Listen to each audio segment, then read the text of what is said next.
കേരള രാഷ്ട്രീയത്തിൽ അത്യപൂർവമായ രീതിയിൽ അതിവേഗം ഉദിച്ചുയർന്ന ഒരു രാഷ്ട്രീയ താരകമായിരുന്നു രാഹുൽ മാങ്കൂട്ടം. ഉദിച്ചുയർന്നതിനേക്കാൾ വേഗതയിൽ താഴെ വീണ് ഇല്ലായ്മ ചെയ്യപ്പെട്ട ഒരു രാഷ്ട്രീയ നേതാവ് കൂടിയാണ് രാഹുൽ മാങ്കൂട്ടം. വളരെ ചുരുങ്ങിയ കാലഘട്ടത്തിനിടയിലാണ് രാഹുൽ മാങ്കൂട്ടം യൂത്ത് കോൺഗ്രസിൻ്റെ സംസ്ഥാന ജനറൽ സെക്രട്ടറി പദവിയിലും പിന്നീട് സംസ്ഥാന അധ്യക്ഷ പദവിയിലും അധികം വൈകാതെ പാലക്കാടിൻ്റെ MLA സ്ഥാനത്തും എത്തിച്ചേർന്നത്. രാഹുലിനെ സംബന്ധിച്ച് 2025 ആദ്യ പകുതി വരെ രാജയോഗമാണോ എന്ന് പോലും സംശയിക്കുന്ന രീതിയിൽ അഭൂതപൂർവമായ രാഷ്ട്രീയ വളർച്ചയാണ് ആ യുവാവ് കൈവരിച്ചിട്ടുള്ളത്. സ്വന്തം പാർട്ടിക്കിടയിലെ അണികൾക്കിടയിൽ മാത്രമല്ല, കേരളത്തിലെ പൊതുസമൂഹത്തിനിടയിലും രാഹുൽ മാങ്കൂട്ടം എന്ന യുവ നേതാവിന് വലിയ സ്വീകാര്യത ലഭിച്ചിരുന്നു. എന്നാൽ 2025 രണ്ടാം പകുതിയായതോടെ കാര്യങ്ങൾ തകിടം മറിയുകയായിരുന്നു. രാഹുലിനെതിരെ വളരെ ഗുരുതരമായ ലൈംഗിക അപവാദ ആരോപണങ്ങൾ ആദ്യഘട്ടത്തിൽ ഉയർന്നു വന്നു.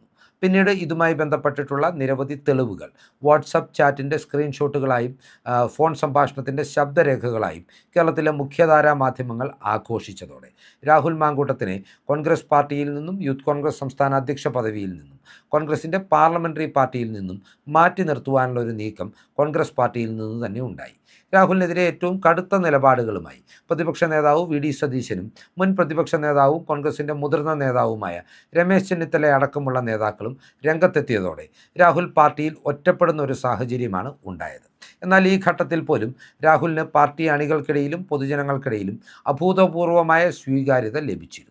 പിന്നീട് തദ്ദേശ തെരഞ്ഞെടുപ്പിൻ്റെ ആരവത്തിലേക്ക് കേരളം കടക്കുന്ന ഒരു ഘട്ടത്തിലാണ് രാഹുലിനെതിരെ മാധ്യമങ്ങളുടെ പുതിയ ശബ്ദരേഖകൾ പുറത്തു വരുന്നതും പുതിയ ചാറ്റ് സ്ക്രീൻഷോട്ടുകൾ പുറത്തു വരുന്നതും. ഇതോടുകൂടി ഇരയാക്കപ്പെട്ടു എന്നാരോപിക്കപ്പെടുന്ന പെൺകുട്ടി രാഹുലിനെതിരെ മുഖ്യമന്ത്രിയെ നേരിൽ കണ്ട് പരാതി നൽകുകയും ഗുരുതരമായ ബലാത്സംഗവും നിർബന്ധിച്ചുള്ള ഗർഭചിത്രവും അടക്കം ജീവപര്യന്തം വരെ തടവ് ലഭിക്കാവുന്ന കുറ്റങ്ങൾ ചുമത്തി രാഹുലിനെതിരെ കേരള പോലീസ് FIR രജിസ്റ്റർ ചെയ്യുകയും ചെയ്തു.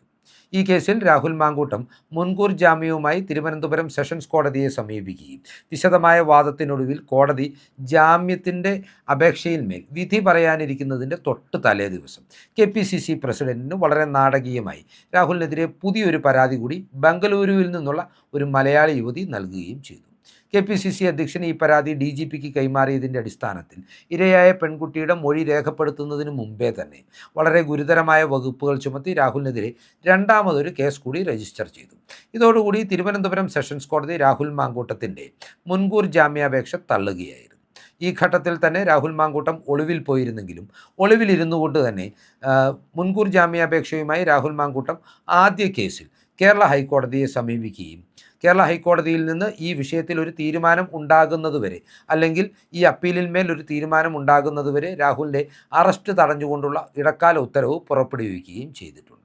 തുടർന്ന് രണ്ടാമത്തെ കേസിൽ തിരുവനന്തപുരം സെഷൻസ് കോടതിയിൽ തന്നെ രാഹുൽ മാങ്കൂട്ടം മുൻകൂർ ജാമ്യാപേക്ഷ നൽകുകയും അതിന്മേൽ കോടതി വിശദമായ വാദം കേട്ട ശേഷം രാഹുലിന് മുൻകൂർ ജാമ്യം അനുവദിക്കുകയും ചെയ്തു.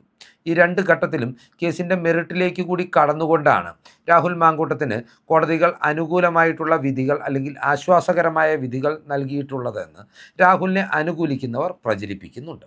കാര്യങ്ങൾ ഇങ്ങനെയൊക്കെ നിൽക്കുമ്പോൾ രാഹുലിനെതിരെയുള്ള കേസുകൾ ദുർബലമാണെന്നും അയാൾക്ക് അനായാസേന 2 കേസിലും മുൻകൂർ ജാമ്യം ലഭിക്കുമെന്നുമുള്ള ഒരു പരിതസ്ഥിതിയിലേക്ക് കാര്യങ്ങൾ എത്തിച്ചേരുമ്പോൾ ഈ കഥയിലേക്ക് പുതിയൊരു കഥാപാത്രം കൂടി വന്നു ചേരുകയാണ്. നമുക്കറിയാം, രാഹുൽ മാങ്കൂട്ടം എന്ന രാഷ്ട്രീയ നേതാവ് എല്ലാ ഘട്ടത്തിലും CPMൻ്റെയും അതിൻ്റെ പരമോന്നത നേതാക്കളുടെയും BJPയുടെയും അതിൻ്റെ പരമോന്നത നേതാക്കളുടെയും ഏറ്റവും വലിയ വിമർശകനായിരുന്നു. CPMനെ സംബന്ധിച്ചിടത്തോളം സംസ്ഥാന രാഷ്ട്രീയത്തിൽ രാഹുലിൻ്റെ സാന്നിധ്യം അവർക്ക് വലിയ വെല്ലുവിളിയായിരുന്നു. പിണറായി വിജയൻ ഉൾപ്പെടെയുള്ള നേതാക്കളുടെ ഇരട്ടത്താപ്പ് യാതൊരു സങ്കോചമോ ഭയമോ ഇല്ലാതെ നിയമസഭയ്ക്കകത്തും പുറത്തും വിളിച്ചു പറയുവാൻ പ്രാപ്തിയുണ്ടായിരുന്ന രാഹുലിനെ ഒതുക്കുക എന്നത് അവരുടെ ഒരു പ്രഖ്യാപിത അജണ്ടയായിരുന്നു. BJPയെ സംബന്ധിച്ചിടത്തോളം അവർ അനായാസേന പിടിച്ചടക്കുമെന്ന് കരുതിയിരുന്ന പാലക്കാട് നിയമസഭാ മണ്ഡലത്തിൽ അവർക്ക് കനത്ത തിരിച്ചടി നൽകിക്കൊണ്ടാണ് ആ മണ്ഡലത്തിൻ്റെ സമകാലീന ചരിത്രത്തിലെ തന്നെ ഏറ്റവും വലിയ ഭൂരിപക്ഷം നേടി രാഹുൽ മാങ്കൂട്ടം അവിടെ നിന്ന് വിജയിച്ചു കയറിയത്. അതിനാൽ തന്നെ CPMനെ പോലെ രാഹുലിനെ ഇല്ലായ്മ ചെയ്യേണ്ടത് BJPയുടെയും ആവശ്യമാണ്. ഈ ഘട്ടത്തിൽ CPMും BJPയും രാഹുലിനെതിരെ വീണ്ടും കൈകോർക്കുന്നു എന്ന് സംശയിക്കാവുന്ന ഒരു പുതിയ പരാതിയാണ് അയാൾക്കെതിരെ ഉയർന്നു വന്നിട്ടുള്ളത്. രാഹുലിനെതിരെ ഇപ്പോൾ മൂന്നാമത്തെ ഒരു ഔപചാരികമായ പരാതിയാണ് കേരള മുഖ്യമന്ത്രിക്കും DGPക്കും ഒരാൾ സമർപ്പിച്ചിട്ടുള്ളത്. അതാണ് ഞാൻ നേരത്തെ പറഞ്ഞ പുതിയ കഥാപാത്രം എന്ന് പറയുന്നത്. ഇത് ഇരയാക്കപ്പെട്ട പെൺകുട്ടികളല്ല, നേരെ മറിച്ച് ആദ്യ കേസിൽ ഇരയായ പെൺകുട്ടിയുടെ ഭർത്താവാണ് പരാതിയുമായി ബഹുമാനപ്പെട്ട മുഖ്യമന്ത്രിയെയും DGPയെയും സമീപിച്ചിരിക്കുന്നത്. ഇയാളുടെ പരാതി എന്ന് പറയുന്നത് രാഹുൽ മാങ്കൂട്ടത്തിനെതിരെ BNSലെ അല്ലെങ്കിൽ ഭാരതീയ ന്യായ സംഹിതയിലെ 84-ാം വകുപ്പ് പ്രകാരം കേസെടുക്കണം എന്ന ആവശ്യമാണ്. ഇനി എന്താണ് BNSലെ 84-ാം വകുപ്പ് എന്നുകൂടി നമ്മൾ മനസ്സിലാക്കേണ്ടതുണ്ട്. ഇയാൾ പറയുന്ന പരാതി അനുസരിച്ച് രാഹുൽ മാങ്കൂട്ടം തൻ്റെ കുടുംബജീവിതം തകർത്തു എന്ന ആരോപണമാണ് ഉന്നയിക്കപ്പെട്ടിരിക്കുന്നത്. അതിനാൽ തന്നെ രാഹുൽ മാങ്കൂട്ടത്തിനെതിരെ BNSലെ 84-ാം വകുപ്പ് പ്രകാരം പരാതി എടുക്കണം എന്ന് ഇയാൾ ആവശ്യപ്പെടുമ്പോൾ എന്താണ് 84-ാം വകുപ്പ് എന്ന് നാം മനസ്സിലാക്കേണ്ടതുണ്ട്. 84-ാം വകുപ്പ് അനുസരിച്ച് വിവാഹിതയായ ഒരു സ്ത്രീയെ അവർ വിവാഹിതയാണ് എന്നറിഞ്ഞുകൊണ്ട് തന്നെ ലൈംഗിക ബന്ധത്തിൽ ഏർപ്പെടണം എന്ന ഉദ്ദേശത്തോടുകൂടി ഒരാൾ തടവിലാക്കുകയോ വശീകരിക്കുകയോ ചെയ്യാൻ ശ്രമിച്ചാൽ അതൊരു കുറ്റകൃത്യമാണെന്നും അതിന് 2 വർഷം വരെ തടവ് ശിക്ഷ വിധിക്കാവുന്നതാണെന്നും ഭാരതീയ ന്യായ സംഹിതയിൽ പറഞ്ഞിട്ടുണ്ട്. അത്തരത്തിൽ തൻ്റെ ഭാര്യയെ വിവാഹിതയാണ് എന്നറിഞ്ഞുകൊണ്ട് തന്നെ തൻ്റെ കുടുംബജീവിതത്തിലെ വിള്ളലുകൾ മുതലെടുത്തുകൊണ്ട് രാഹുൽ മാങ്കൂട്ടം ശാരീരിക ബന്ധത്തിലേർപ്പെടുവാനായി വശീകരിച്ചു എന്ന ആരോപണമാണ് ഇരയാക്കപ്പെട്ട പെൺകുട്ടിയുടെ ഭർത്താവ് ഇപ്പോൾ ഒരു പരാതിയുടെ രൂപത്തിൽ മുഖ്യമന്ത്രിക്ക് മുമ്പിലും DGPക്ക് മുൻപിലും നൽകിയിട്ടുള്ളത്. എന്തായാലും ഇയാളുടെ പരാതിയിന്മേൽ പോലീസ് കേസെടുക്കുമെന്ന കാര്യത്തിൽ തർക്കമില്ല. കാരണം പരാതിക്കാരില്ലാതിരുന്ന ഘട്ടത്തിൽ പോലും രാഹുലിനെതിരെ സ്വമേധയാ കേസെടുത്ത പശ്ചാത്തലവും പാരമ്പര്യവുമാണ് ഇടതു ഭരണകൂടം നിയന്ത്രിക്കുന്ന പിണറായി വിജയൻ്റെ കീഴിലുള്ള പോലീസ് സേന കൈക്കൊണ്ടിട്ടുള്ളത്. അതിനാൽ തന്നെ തീർച്ചയായും രാഹുൽ തൻ്റെ ഭാര്യയെ വശീകരിച്ച് ലൈംഗിക ബന്ധത്തിൽ ഏർപ്പെട്ടു എന്ന ഒരു ആരോപണവുമായി ഇരയായ പെൺകുട്ടിയുടെ ഭർത്താവ് രംഗത്തെത്തുമ്പോൾ ഇത് അതീവ ഗൗരവത്തോടുകൂടി കേരള പോലീസ് കാണും. രാഹുലിനെതിരെ ഇവർ ഉറപ്പായും കേസെടുക്കുകയും ചെയ്യും.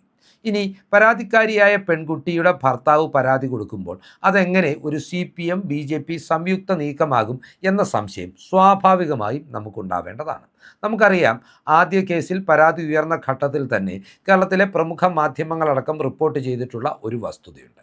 അതായത് ആദ്യ കേസിൽ ഇരയാക്കപ്പെട്ടത് ഒരു മാധ്യമപ്രവർത്തകയാണ്. അവർക്ക് ഒരു രാഷ്ട്രീയ പാർട്ടിയുമായി ബന്ധമുള്ള ഒരു ചാനലിലായിരുന്നു ജോലി ഉണ്ടായിരുന്നത്. അവരുടെ ഭർത്താവ് BJPയുടെ ഒരു നേതാവാണ്.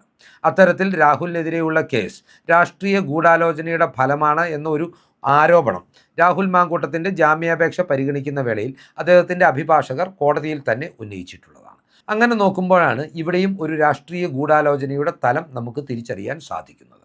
അല്ലെങ്കിൽ രാഹുൽ മാങ്കൂട്ടത്തിൻ്റെ അനുകൂലികൾ ഇത്തരത്തിലൊരു തലം ഈ പുതിയ പരാതിക്ക് പിന്നിലുണ്ട് എന്ന് ആരോപിക്കുന്നത്. അതായത് ഒരു BJP നേതാവാണ് തൻ്റെ ഭാര്യയെ രാഹുൽ വശീകരിച്ചു എന്ന് ചൂണ്ടിക്കാട്ടിക്കൊണ്ട് ഇപ്പോൾ മുഖ്യമന്ത്രിക്കും DGPക്കും പരാതി നൽകിയിട്ടുള്ളത്. ഇത്തരത്തിലൊരു BJP നേതാവ് നൽകിയ പരാതിയുടെ അടിസ്ഥാനത്തിൽ രാഹുൽ മാങ്കൂട്ടത്തിനെതിരെ പോലീസ് കേസെടുക്കുമോ എന്നാണ് ഇനി കണ്ടിരുന്ന് അറിയേണ്ടത്. ഏതൊക്കെയാണെങ്കിലും നമ്മുടെ രാജ്യത്തെ നിയമസംഹിതയിൽ പുരുഷന് എതിരാകുന്ന മറ്റൊരു നിയമമാണ് ഭാരതീയ ന്യായ സംഹിതയിലെ 84-ാം വകുപ്പ് എന്ന് പറയാതിരിക്കാൻ വയ്യ. കാരണം ഇവിടെ ഒരു പെൺകുട്ടിയെ ശാരീരിക ബന്ധത്തിൽ ഏർപ്പെടണമെന്ന ഉദ്ദേശത്തോടു കൂടി ഒരാൾ തടവിലാക്കുന്നതിന് തീർച്ചയായും ഒരു കുറ്റകൃത്യത്തിൻ്റെ പരിധിയിൽ കൊണ്ടുവരാം. പക്ഷേ വിവാഹിതയായ ഒരു പെൺകുട്ടിയെ ശാരീരിക ബന്ധം സ്ഥാപിക്കണമെന്ന ഉദ്ദേശത്തോടു കൂടി ഒരാൾ വശീകരിച്ചു എന്ന് പറയുമ്പോൾ ആ നിയമം പല ഘട്ടത്തിലും ദുരുപയോഗം ചെയ്യപ്പെടുവാൻ സാധ്യതയുണ്ട്. നമുക്കറിയാമല്ലോ, നമ്മുടെ രാജ്യത്തെ നിയമങ്ങൾ അനുസരിച്ച് പ്രായപൂർത്തിയായ ഒരു സ്ത്രീക്കും പുരുഷനും അവർക്ക് പരസ്പരം സമ്മതമാണെങ്കിൽ അവർ വിവാഹിതരാണെങ്കിൽ കൂടിയും പൂർണ്ണമായും ലൈംഗിക ബന്ധത്തിൽ ഏർപ്പെടുവാൻ അല്ലെങ്കിൽ ശാരീരിക ബന്ധത്തിൽ ഏർപ്പെടുവാനുള്ള സ്വാതന്ത്ര്യം നിലനിൽക്കുന്നുണ്ടെന്ന് സുപ്രീം കോടതി തന്നെ കോടതി വിധിയിലൂടെ വ്യക്തമാക്കിയിട്ടുള്ളതാണ്. ആ ഘട്ടത്തിൽ സമാനമായ ഒരു ബന്ധം 2 വ്യക്തികൾ തമ്മിൽ ഉണ്ടാകുമ്പോൾ അതിൽ പെൺകുട്ടിയുടെ ഭർത്താവ് ഈ ബന്ധത്തെക്കുറിച്ച് അറിയുകയും തൻ്റെ ഭാര്യയെ വശീകരിച്ചുകൊണ്ട് ഇത്തരത്തിലൊരു ബന്ധത്തിൽ ഏർപ്പെട്ടതാണെന്ന് ആ ബന്ധത്തിലുണ്ടായിരുന്ന പുരുഷനെതിരെ പരാതി കൊടുക്കുകയും ചെയ്താൽ അയാളെ 2 വർഷത്തേക്ക് ശിക്ഷിക്കുവാനുള്ള ഒരു വകുപ്പ് കേരളത്തിൽ അല്ലെങ്കിൽ നമ്മുടെ രാജ്യത്ത് നിലനിൽക്കുന്നുണ്ട് എന്നുള്ളത് കൃത്യമായും പൊതുജനങ്ങൾക്ക് പുതിയൊരു അറിവായിരിക്കുവാൻ സാധ്യതയുണ്ട്. രാഹുൽ മാങ്കൂട്ടം വിഷയവുമായി ബന്ധപ്പെട്ട് നിയമത്തിൻ്റെ പുതുസാധ്യതകൾ ഉപയോഗിച്ച് രാഹുലിനെ വേട്ടയാടുന്നതിനായി രാഷ്ട്രീയ പ്രേരിതമായി നടക്കുന്ന നീക്കങ്ങളാണോ ഇത് എന്ന് സംശയിക്കുവാൻ മറ്റൊരു കാരണം കൂടിയുണ്ട്. അതായത് രാഹുൽ മാങ്കൂട്ടം വിഷയത്തിൻ്റെ അലയൊലികൾ ഏറെക്കുറെ അടങ്ങിയിരിക്കുന്ന ഒരു സമയത്ത് രാഹുൽ മാങ്കൂട്ടത്തിന് കോടതികളിൽ നിന്നും മുൻകൂർ ജാമ്യം ലഭിക്കുമെന്ന് ഏറെക്കുറെ ഉറപ്പായിരിക്കുന്ന ഒരു സാഹചര്യത്തിൽ, ഈ ഒരു രാഷ്ട്രീയ വിവാദത്തിന് കേരളം വലിയ പ്രസക്തിയൊന്നും കൊടുക്കാതിരിക്കുന്ന ഒരു സാഹചര്യത്തിൽ വീണ്ടും രാഷ്ട്രീയപരമായി ഇത് ചർച്ച ചെയ്യുവാനും അയാളുടെ കോൺഗ്രസിലേക്കുള്ള തിരിച്ചുവരവും ഏതെങ്കിലും കാരണവശാൽ അയാൾക്ക് വീണ്ടും ലഭിക്കാനിടയുള്ള സ്ഥാനാർത്ഥിത്വവും തടയണമെന്ന ഉദ്ദേശത്തോടു കൂടിയാണോ ഈ പരാതി ഇപ്പോൾ ഉയർന്നു വന്നിരിക്കുന്നതെന്ന് ഈ പരാതിയുടെ ടൈമിങ്ങിൽ നിന്ന് സ്വാഭാവികമായും സംശയിക്കേണ്ടതാണ്. ഇരയായ പെൺകുട്ടിയുടെ ഭർത്താവിന് വളരെ നേരത്തെ തന്നെ പരാതി കൊടുക്കുവാനുള്ള സാഹചര്യങ്ങൾ ഉണ്ടായിരുന്നു. വേണമെങ്കിൽ തദ്ദേശ തെരഞ്ഞെടുപ്പ് കാലത്ത് തന്നെ വലിയ വാർത്താ പ്രാധാന്യം നേടുന്ന രീതിയിൽ ഈ പരാതി അയാൾക്ക് കൊടുക്കാമായിരുന്നു. എന്നാൽ ഇതിനൊന്നും മുതിരാതെ നിയമസഭാ തെരഞ്ഞെടുപ്പിൻ്റെ സീറ്റ് വിഭജനത്തിലേക്കും സ്ഥാനാർത്ഥി നിർണയത്തിലേക്കും UDF എന്ന രാഷ്ട്രീയ കക്ഷി കടക്കുന്ന വേളയിൽ രാഹുലിൻ്റെ സാധ്യതകൾ പാടെ കൊട്ടിയടയ്ക്കുവാനായി ഇത്തരമൊരു ആസൂത്രിതമായ നീക്കം നടക്കുന്നുണ്ടോ എന്ന സംശയം സ്വാഭാവികമായും രാഹുലിനെ പിന്തുണയ്ക്കുന്നവർക്കും രാഹുലിനെ അനുകൂലിക്കുന്നവർക്കും ഈ ഘട്ടത്തിൽ ഉണ്ടായിട്ടുണ്ട്. ഏതൊക്കെയാണെങ്കിലും രാഹുൽ മാങ്കൂട്ടത്തിനെതിരെ വന്നിരിക്കുന്ന പുതിയ പരാതിയെക്കുറിച്ചും ആ പരാതിയിലെ പരാതിക്കാരനെക്കുറിച്ചും അയാൾ ഏതു വകുപ്പ് ചുമത്തിയാണ് രാഹുലിനെതിരെ കേസെടുക്കണമെന്ന് പറഞ്ഞതിനെക്കുറിച്ചുമുള്ള വിശദാംശങ്ങൾ പ്രേക്ഷകർക്കായി പങ്കുവെച്ചുകൊണ്ട് ഈ വീഡിയോ ഇവിടെ അവസാനിപ്പിക്കുകയാണ്. കൂടുതൽ രാഷ്ട്രീയ വാർത്തകൾക്കും വിശകലനങ്ങൾക്കുമായി ഞങ്ങളുടെ ചാനൽ സബ്സ്ക്രൈബ് ചെയ്യുക. നന്ദി.